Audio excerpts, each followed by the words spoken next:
Hey everybody, welcome to the live stream. We're still setting up a few things for our recording session, but if you'd like to hang out with us and chat for a while, you can. We're going to do some introductions about like who's in the chat tonight before we get started recording, right guys?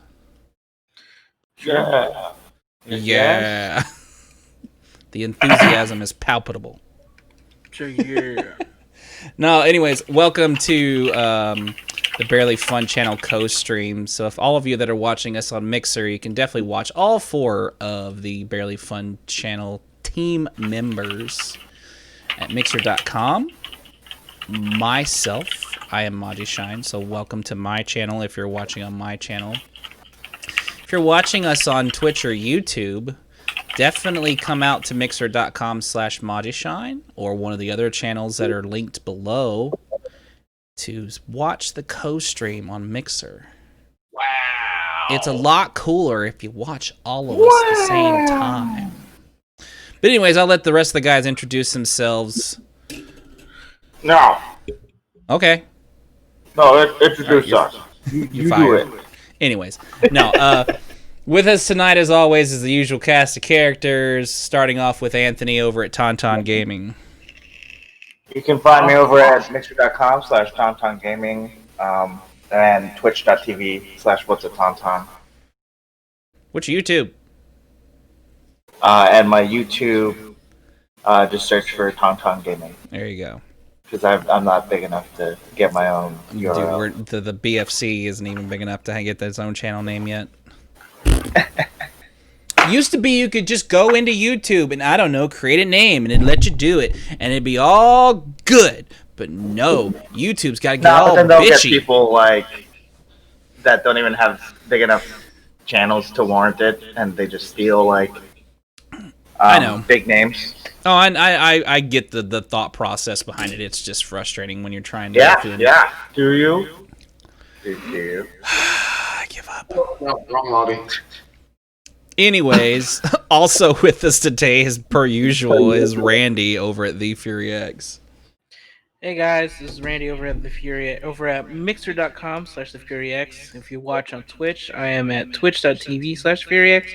And my YouTube is youtube.com/C/TheFuryX. See? It's bullshit. His channel's so old that it has the name.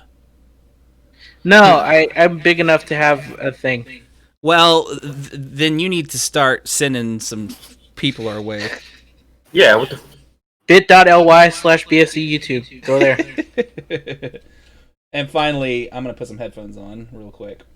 Finally, and last but not least, we have our resident game master and quintessential gamer, Jeremy. My name is Lawrence Sontag. I'm from California. Let's not go that far. Quintessential game of my ass. Outside of Overwatch, I'm pretty sure I'm pretty par on a lot of games with him. He does a lot of PC gaming, though. So I mean, have you seen the Jeremy's gamer score? Like, it's... Yeah, you're always at the top of my list of who's got what. That's the reason why we call him, like, our quintessential gamer, because he has, like, 300,000 plus gamer score. Not yet. I'm only at 277. I'm not even to 100. I'm not quite near that. I only have like 25,000 gamer score to go, which is the equivalent of playing like 5 games if you do it right. Oh god, that would be awful. That'd be 5,000 gamer score a game. Oh, that's like 5 Halo Master Chief collections. Anyways, as always, you can find us here every Friday night here on Mixer.com doing our Friday co-stream. You can also find some of us streaming on other days of the week by ourselves or sometimes together. You never know. Mostly, you can also find a lot of our content on YouTube. So if you search for Barely Fun channel on YouTube, or you go to bit.ly/BFC YouTube, you can find us there really easily. And also, we have an awesome Twitter profile that we're trying to get into using a lot more. And last but not least, our Facebook page, which is where you can actually catch a lot of links to content, links to news, links to interesting things like the PS5 reveal of a basically 2-foot tall router. I got a problem with it. So, funny story. I took one of my Toshiba docking stations at work today and taped a piece of paper around it and wrote PS5 on the side. So to go into a little bit of pregame chat before we get into shit, right? Just so that we have a little bit more than gaming content, we can actually highlight this bit right here. I'm not against the design of the PS5. I do think it's kind of cool looking. It's just not something I want on my entertainment center. And this is a discussion I was having earlier today with Jeremy. It does not fit the aesthetic of what I believe an entertainment device should look like. I dislike it. So, and add in the fact that it's as big as it is, because I looked at some more comparisons about the size of the PS5, and apparently it's like almost as big, like just barely as tall as the old Xbox if you set it up on its side. And almost the same width and dimensions too. So the thing is huge. Except that it looks like a tower from Dubai. Yeah, and that's the thing. It doesn't fit anything else. It's futuristic. It's a brave design. I'm just not that much of a fan of it because I like my devices to fit in. So, but good on them. They made something that, hopefully the fan base that are, a majority Sony users are going to love. And as long as the system performs well, that's, at the end of the day, that's what matters. I'm just not a fan. It's cool. I'm just not a fan of that type of cool.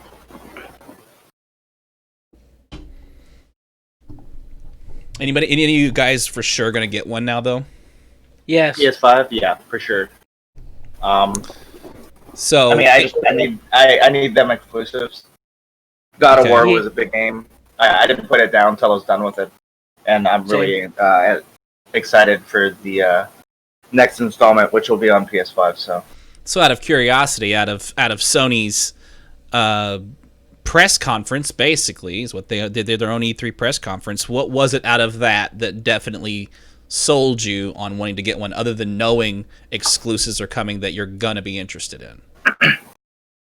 So I mean, I've seen the side by sides, and they're so similar that it's like, from a hardware standpoint, they're just it's like buying the same computer. Like they're nearly identical, which is just insane.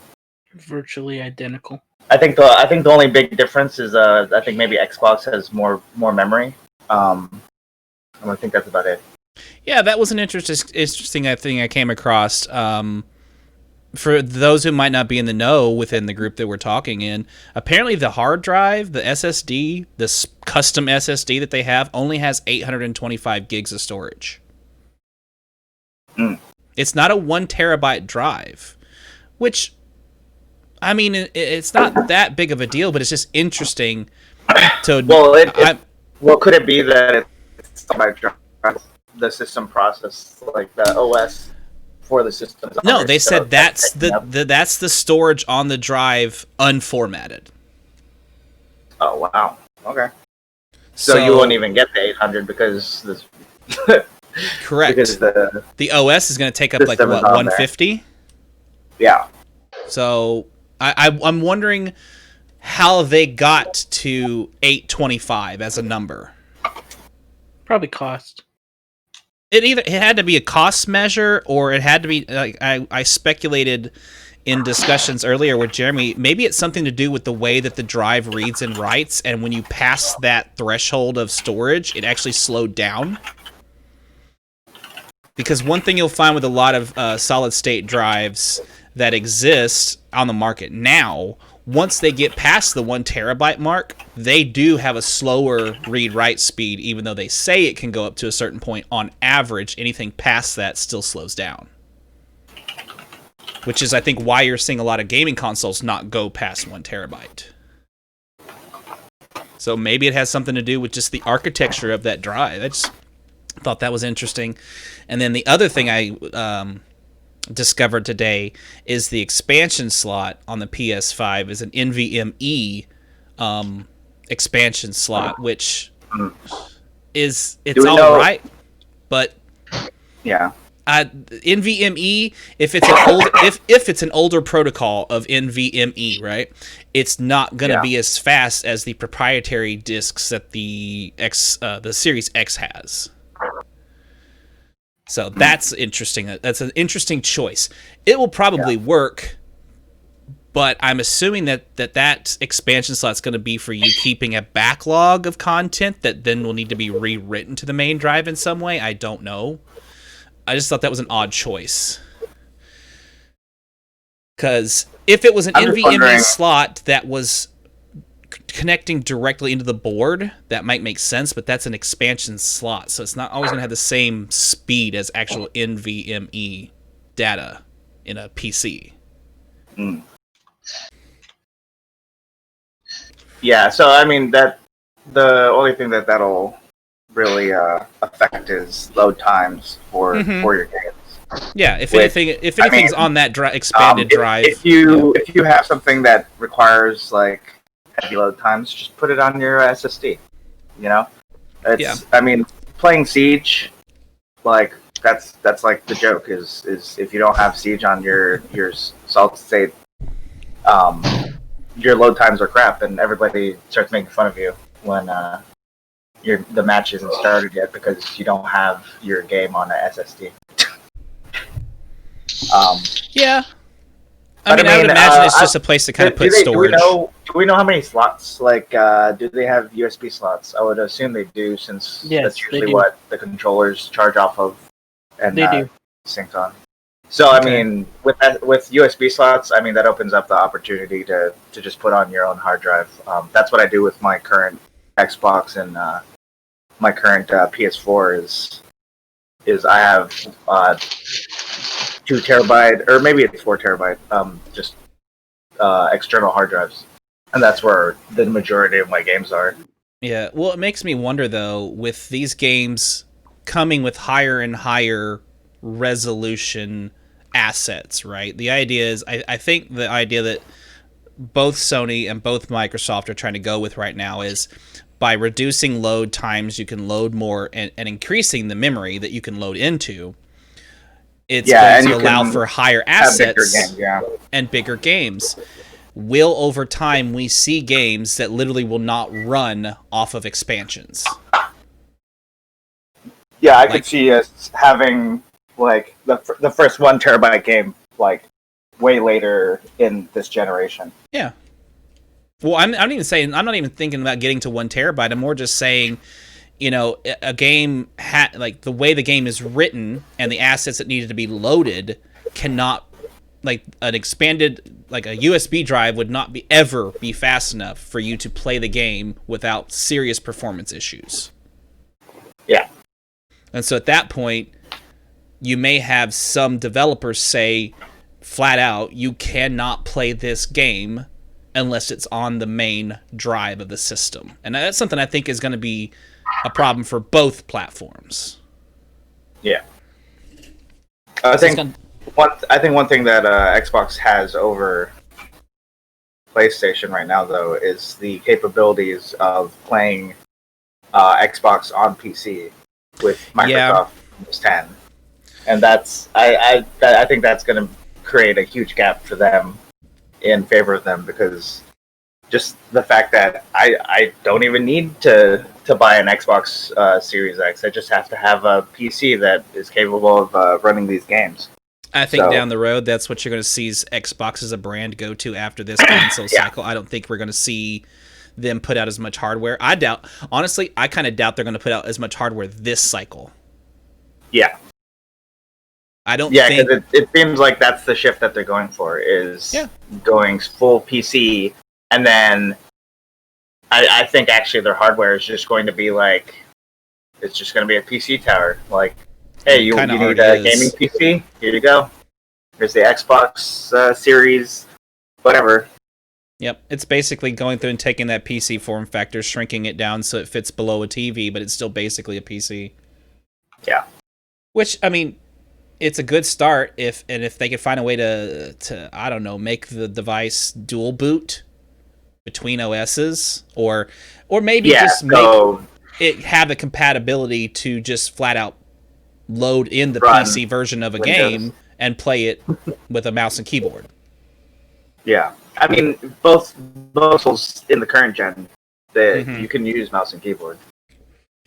That is a possibility. But it's not an automatic feature on all the games. Yeah, it's true.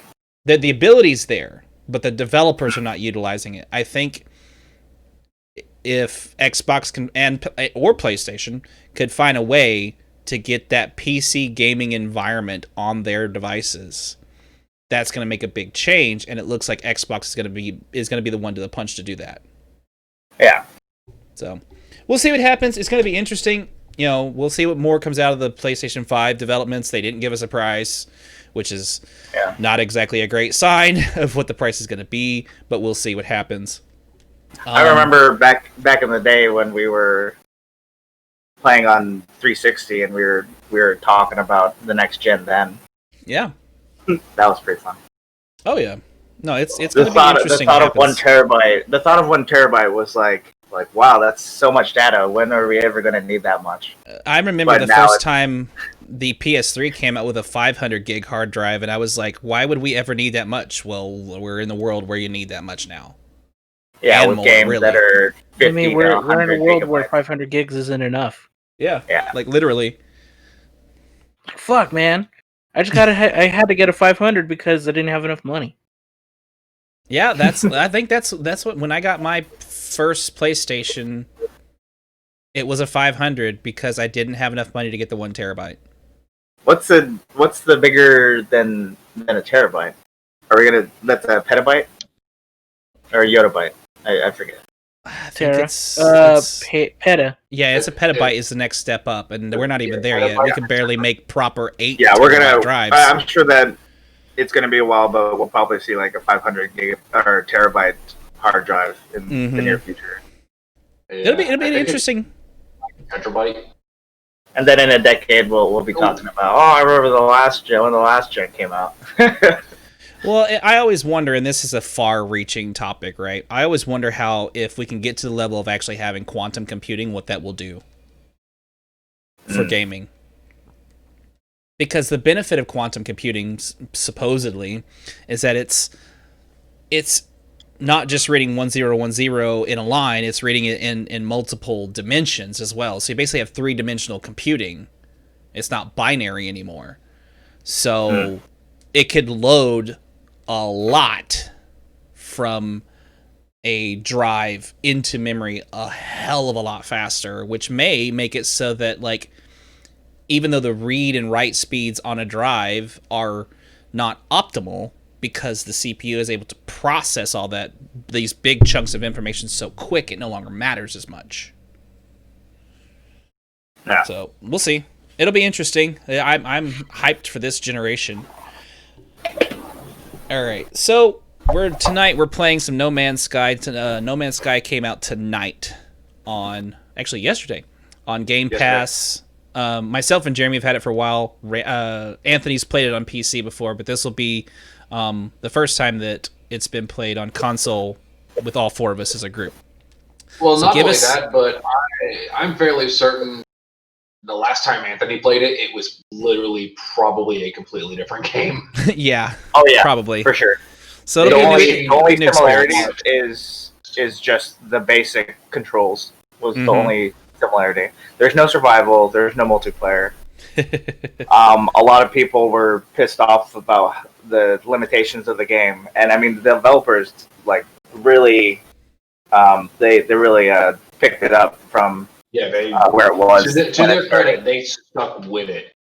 That's good. Yeah, it's real good. Which is good to see. It's good to see developers not just give up on their games, and actually, improve upon them and add NPCs. You know. Yeah. Anyways, give us about a couple minutes. We're gonna finish getting set up here to play, and then we will get right into our recording session. All right.